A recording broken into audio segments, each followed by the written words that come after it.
Jai Hind, my dear students. Today we are discuss the electrical flux in chapter 1, standard 12.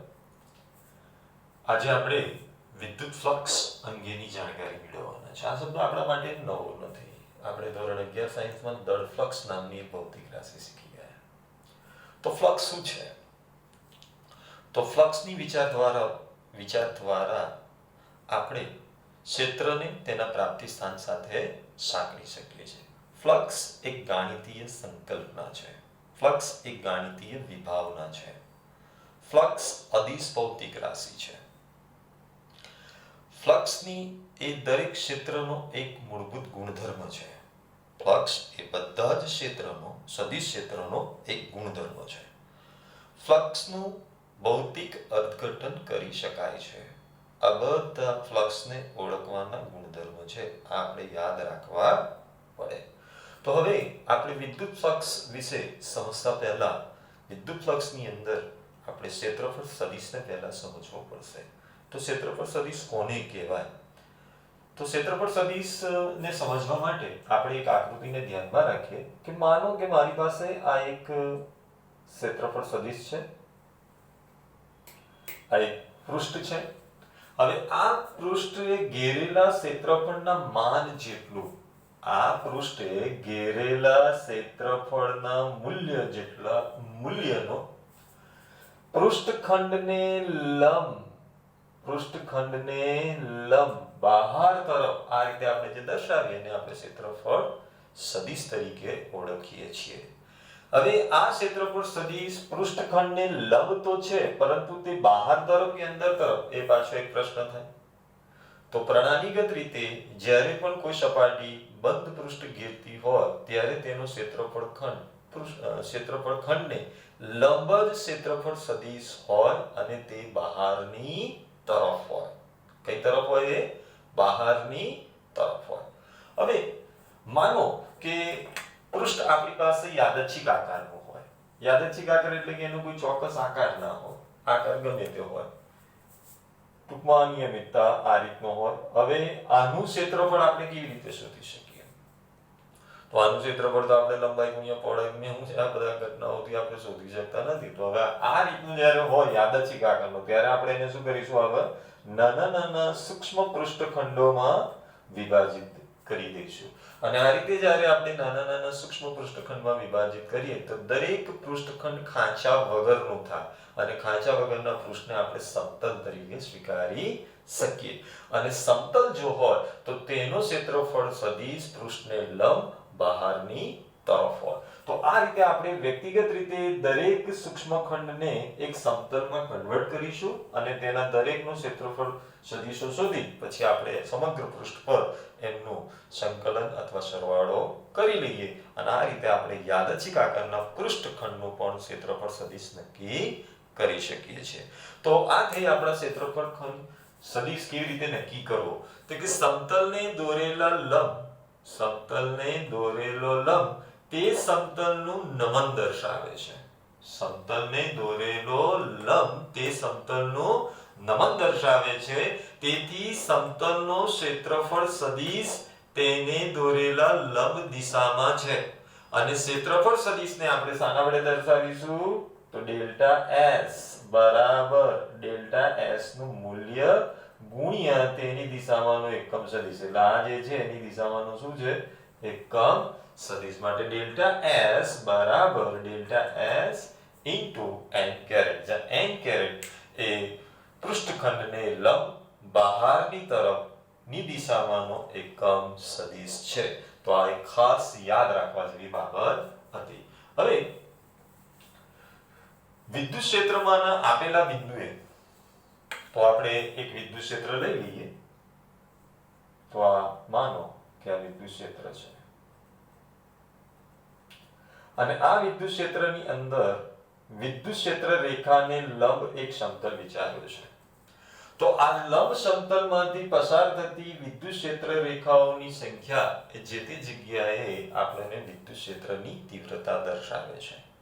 આપણે એ જોયું કે સમતલમાંથી પસાર થતી ક્ષેત્રરેખાઓની સંખ્યા જે છે, સમતલમાંથી પસાર થતી ક્ષેત્રરેખાઓની જે સંખ્યા છે એ E ડેલ્ટા S ના સમપ્રમાણમાં છે. એટલે કે વિદ્યુત ક્ષેત્ર અને ક્ષેત્રફળ ખંડના ગુણાકારના સમપ્રમાણમાં છે, E ડેલ્ટા S. હવે આપણે આ પૃષ્ઠખંડને જ્યારે આ રીતે રાખ્યો, એટલે કે જ્યારે પૃષ્ઠખંડ જે છે એ તમે અહીંયા આગળ જોઈ શકો, પૃષ્ઠખંડ એ વિદ્યુત ક્ષેત્ર રેખાઓને લંબ છે. પરંતુ આપણે જાણીએ છીએ કે તેને લંબ કોણ છે? તેને લંબ વિદ્યુત ક્ષેત્ર સદિશ વેક્ટર A છે. તો વિદ્યુત ક્ષેત્ર વેક્ટર E અને ક્ષેત્રફળ સદિશ વેક્ટર A એકબીજાને સમાંતર છે. એટલે કે અહીંયા θ બરાબર શું મળ્યું આપણને? 0 મળ્યું. ત્યારે જોયું આપણે કે તેમાંથી પસાર થતો ફ્લક્સની સંખ્યા, ફ્લક્સ મહત્તમ આપણને જોવા મળ્યું. હવે જો આપણે બીજી આકૃતિનો વિચાર કરીએ કે ભાઈ આ આપણું શું છે? વિદ્યુત ક્ષેત્ર.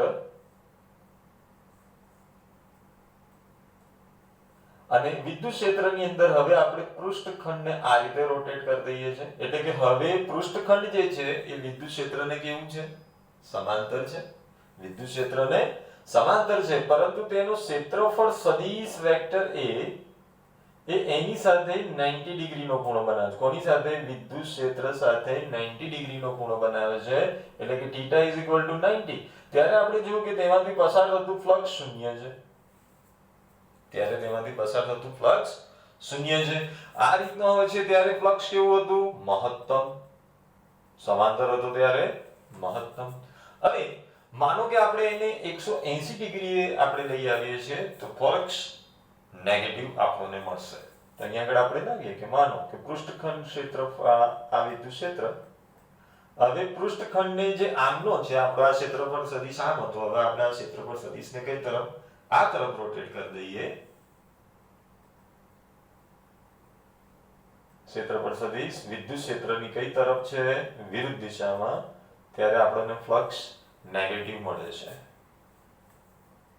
અહીંયા ફ્લક્સ મહત્તમ મળતું હતું, અહીંયા ફ્લક્સ શૂન્ય મળે છે. એટલે કે θ = π તો ફ્લક્સ નેગેટિવ છે. θ = 0 તો ફ્લક્સ મેક્સિમમ છે.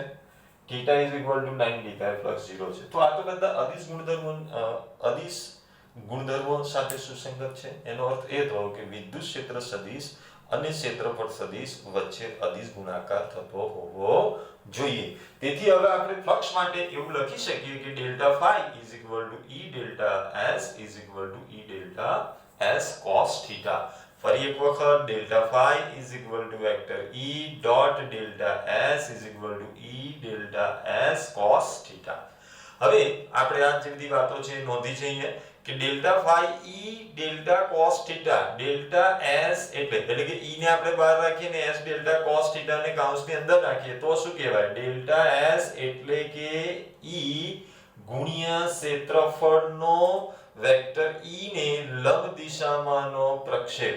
આ રીતે આપણે લખીએ તો એનો અર્થ શું થશે? ડેલ્ટા S એટલે કે E ગુણ્યા ક્ષેત્રફળ નો વેક્ટર E ને લંબ દિશામાંનો પ્રક્ષેપ. હવે જો આપણે બીજો કેસ લઈએ કે ડેલ્ટા φ = E બ્રેકેટમાં શું લઈ લઈએ?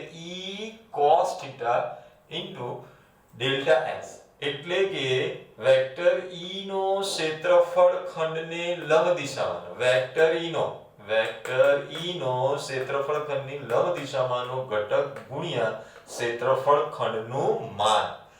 તે હવે આપણે કહ્યું કે વિદ્યુત ફ્લક્સ એ અદિશ ભૌતિક રાશિ છે. તેનો એકમ newton coulomb inverse metre inverse છે.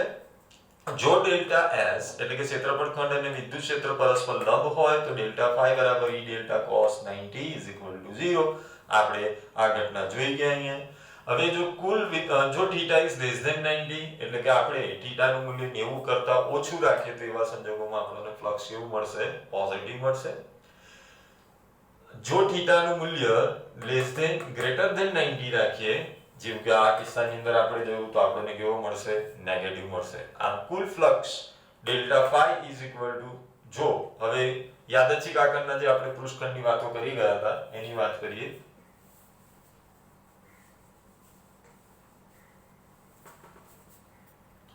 તો માનો કે કોઈ યાદચ્છિક આકારનું પૃષ્ઠ છે આ રીતે અને એની સાથે સંકળાયેલું ફ્લક્સ આપણે શોધવું છે, તો અગાઉ મેં વાત કરી ગયો તે રીતે આપણે એને નાના નાના સૂક્ષ્મ ખંડોમાં શું કરીશું, વિભાજિત કરીશું. પ્રત્યેક ખંડ સાથે સંકળાયેલું ફ્લક્સ શોધી પ્રત્યેક ખંડ સાથે માનો કે 1 2 3 4 એવા ક્યાં સુધી, માનો કે I માં પૃષ્ઠખંડ સુધીનું દરેકનું ફ્લક્સ શોધી આપણે એમનો શું કરીશું, સરવાળો, તો આપણને ત્યાંનું કુલ ફ્લક્સ મળી જાય. તો કુલ flux phi is equal to limit. હવે જો આપણે limit delta s tends to 0 કરીએ, sum of ei dot delta si, અને જો આપણે આ ગુણોત્તર અતિ સૂક્ષ્મ લઈએ, એટલે કે આ સરવાળાને અતિ સૂક્ષ્મ લઈ લઈએ, ત્યારે તે સંકલનમાં રૂપાંતરિત થાય. આ પૃષ્ઠ સંકલનની નિશાની છે, બંધ ગાળા પરનું પૃષ્ઠ સંકલન વેક્ટર E ડોટ ds. કોઈ પણ પૃષ્ઠ સાથે સંકળાયેલું ફ્લક્સ એટલે ક્ષેત્રફળનું તે પૃષ્ઠ પરનું પૃષ્ઠ સંકલન. એટલે આપણે એમ કહી શકીએ કે phi is equal to પૃષ્ઠ સંકલન વેક્ટર E ડોટ ds. આ જે નિશાની છે એ બંધ ગાળાના સંકલનનું છે. તો આ રીતે આપણે વિદ્યુત ફ્લક્સ નામની એક અગત્યની ભૌતિક રાશિ અંગે આપણે જાણકારી મેળવી ગયા.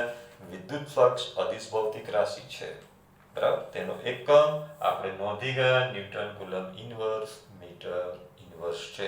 તેનું પારિમાણિક સૂત્ર આપ સૌ હોમવર્કમાં કરજો. Okay, bye, see you.